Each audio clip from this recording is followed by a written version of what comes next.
tenemos ahora la última intervención desde otro ángulo, que será muy interesante seguro, de Laura Mascaró, que es abogada y madre de un niño de 6 años educado en casa. Es, como he dicho, licenciada en Derecho y abogada en ejercicio, estudiante de Pedagogía, escritora, y ha dado muchas conferencias sobre temas educativos, estimulación temprana, aprendizaje infantil, educación en casa. Y como letrada, pues se ve que ha tenido que batallar en muchos procesos judiciales, ¿no?, en favor de o en contra de, en favor de unos, en contra de otros, se supone que en favor de los homeschoolers. Y es también miembro del think tank Instituto Juan de Mariana y colaboradora del periódico Libertad Digital. Bueno, pues Laura, 25 minutos. Muchas gracias.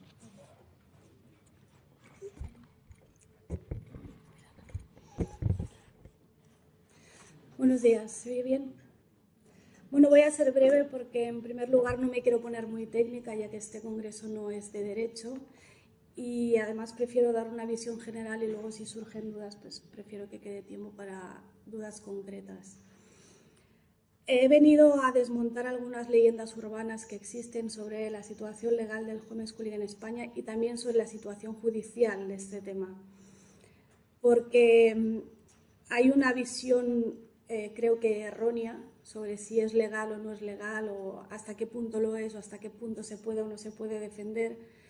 Y esto lleva a que muchas familias tomen decisiones sin tener toda la información que deberían tener. En primer lugar, no podemos decir que el homeschooling es legal en España, ya me gustaría decirlo. Sí que es verdad que la Constitución reconoce el derecho de educar a los hijos, que hay tratados internacionales, pero también es verdad que tenemos leyes que son muy claras al hablar de escolarización obligatoria. No digo que las leyes sean claras, porque, por ejemplo, la Ley Orgánica de Educación es un claro ejemplo de pésima redacción, está muy mal redactada, no se ve claramente cuál es la intención del legislador, lo cual en una ley es bastante grave, pero sí que habla específicamente de escolaridad obligatoria y, de hecho, todas las normas posteriores e inferiores que desarrollan esa ley hablan de escolarización obligatoria. Eso es innegable. Otra cosa es que no se pueda y que no haya formas de hacerlo y formas de defenderlo ante un juez. Me refería también a los tratados internacionales porque es fácil, es cómodo y además en cierto modo hasta nos conviene hablar de tratados internacionales que reconocen el derecho de los padres a elegir la educación que quieren para sus hijos, lo cual incluiría obviamente el homeschooling. Entonces se habla de la Declaración Universal de Derechos Humanos, de la Carta Europea y todas estas historias. Pero hay que hacer un inciso. Todos los tratados internacionales, todos, no conozco ninguno que no lo haga, llevan una coletilla que es que el tratado internacional se va a interpretar conforme a la ley nacional del Estado miembro en el que se tenga que aplicar. Entonces, esa ley nacional, en nuestro caso, es la LOE, que habla de escolaridad obligatoria, nos guste o no nos guste. Otra cosa es que luego lo contemos de otra manera, porque así sí cuela y a veces hasta con fiscales y con jueces cuela. Pero hay que tener cuidado con eso. Pasa lo mismo con la ley de educación catalana, que se aprobó creo que hace un par de años, que incluye un artículo en el que reconoce, ahora no tengo el tenor literal de la ley, pero reconoce otras formas de educación al margen de la escolarización presencial. Bien, correcto, pero eso no significa que de repente sea legal educar en casa en Cataluña. Ese artículo continúa y eso es lo que normalmente los que educamos en casa no contamos porque no nos conviene. Pero si uno coge esa ley catalana de educación y se lee el artículo completo, verá que dice que es para supuestos excepcionales. Estos supuestos excepcionales se tienen que desarrollar en un reglamento que todavía está por aprobarse, que es el que determinará cuáles son esos supuestos, quién puede y quién no puede, cuándo se puede. Entonces, cabe la posibilidad de que ese reglamento sea tan estricto que en la práctica lo haga imposible o casi imposible. Por eso hay que tener mucho cuidado cuando se citan leyes. Sí, de acuerdo, la Constitución sí reconoce el derecho a la educación, pero es que la Constitución tiene unas leyes que la desarrollan y son esas leyes las que nos rigen. Tampoco es cierto que todos los juicios penales contra homeschoolers se ganan, algunos se han perdido, y tampoco es cierto que los juicios civiles no se pueden ganar en casos de homeschooling. Hay formas de hacerlo, pero uno se tiene que preparar de antemano. Lo que no puede ser es que haya familias que estén siendo interrogadas por fiscales y que no estén siendo atendidos por abogados, ni siquiera de oficio. Yo no recomiendo en una situación así acudir a fiscalía con un abogado de oficio porque probablemente no sabrá ni de qué va el tema. Eso es lo más probable, que nunca lo haya oído. Y lo más normal es que el abogado de oficio te diga, lleva a los niños al cole porque esto no se puede hacer. Estas cosas están pasando. Entonces, hay fiscales que incluso se han atrevido a entrevistar a familias sin la presencia de un abogado. Eso es claramente un acto que se puede anular, que se puede impugnar, pero la familia tiene que saber que ese acto se puede impugnar. O como los fiscales que ahora algunos, hubo 2 casos este mismo año, de un fiscal, además fue el mismo, con lo cual a ese ya le estamos vigilando, que examinó a 2 niños. O sea, un despacho de un fiscal impresiona a un adulto. Yo soy abogado y he estado en despachos de fiscales y me sigue impresionando.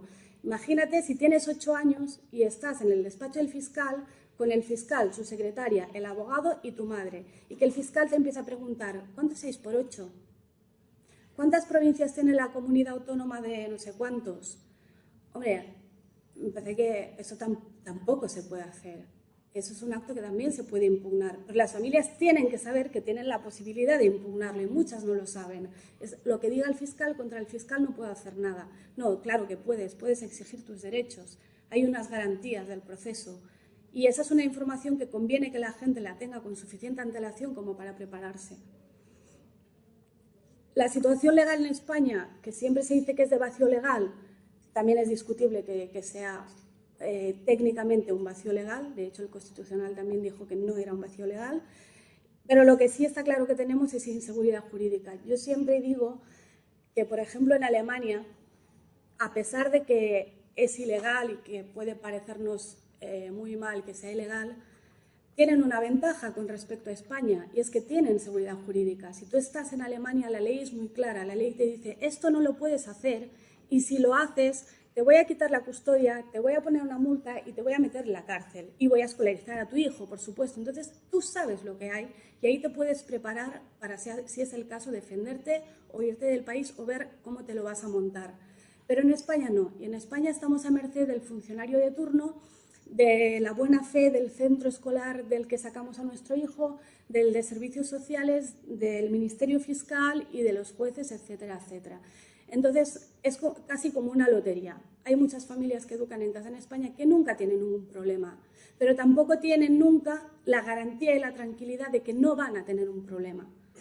Incluso las familias que en su día han conseguido archivar el caso, se les puede reabrir después, al cabo de unos años. No, nada impide que se abran. Entonces, yo sé que el debate sobre si conviene o no conviene pedir una regularización y una legalización del homeschooling es muy delicado, porque hay familias que no están para nada a favor, que prefieren seguir como estamos, pero las familias que están siendo perseguidas y que están siendo denunciadas y que están siendo juzgadas, a lo mejor preferirían tener que seguir un currículum y examinar a los niños todos los años antes que pasar el calvario que supone un juicio de este tipo. Los juicios siempre son feos, todos, cualquier tipo de juicio es feo, pero esto es todavía más, porque además jugamos con la educación de nuestros hijos. Entonces sucede que a mí todas las semanas me llaman madres, se ve que esto es más cosa de mujeres, a mí me llaman las madres sobre todo, que o quieren informarse porque quieren sacar a sus hijos del colegio, o peor aún, primero los han sacado y después llaman para pedir información y asesoramiento. Entonces, hay muchos más casos de los que pudiera parecer en que esas familias tienen una forma legal de sacar al niño del colegio o de buscarse una alternativa. Pero claro, si tú primero actúas y luego te paras a reflexionar, a lo mejor ya es tarde para hacerlo bien. Me refiero pues, a que hay opciones al CIDEAT más de las que pensamos, porque la regulación del CIDEAT parece muy estricta y parece que solo es para casos muy concretos, pero luego en realidad, en la práctica, depende del inspector de educación de tu zona. Entonces, si tú te sabes camelar al inspector de educación, puede que, aunque en teoría debería denegártelo, puede que te lo dé. Y estas cosas se están dando hoy en día, solo que, una vez más, la familia tiene que saber que tiene esta opción. Luego ya no entro en el tema de si queremos seguir el currículum y queremos examinar y todo eso es aparte. Hay muchas familias que prefieren tener este tipo de requisitos si con eso van a tener la garantía de que van a poder vivir tranquilos. Es una cuestión de prioridad, es una cuestión muy personal en la que no voy a entrar. Luego hay también el sistema que comentaba Vicente de apoyo educativo a domicilio, que está regulado de diferente manera en cada comunidad autónoma y no tienen, por ejemplo, los mismos plazos. Si tú consigues una baja médica de X tiempo, normalmente el mínimo es de 30 días, pero en algunas comunidades con 20 ya puedes. Tú puedes conseguir una baja médica, por ejemplo, por 1 año y entonces tú puedes tener a tu hijo en casa. En principio te van a poner un tutor para que pueda seguir como si estuviera yendo al cole, siempre adaptado a la situación particular de ese niño, porque a lo mejor no puede seguir un ritmo normal como se lleva en el cole, pero al menos ya lo ha sacado del sistema.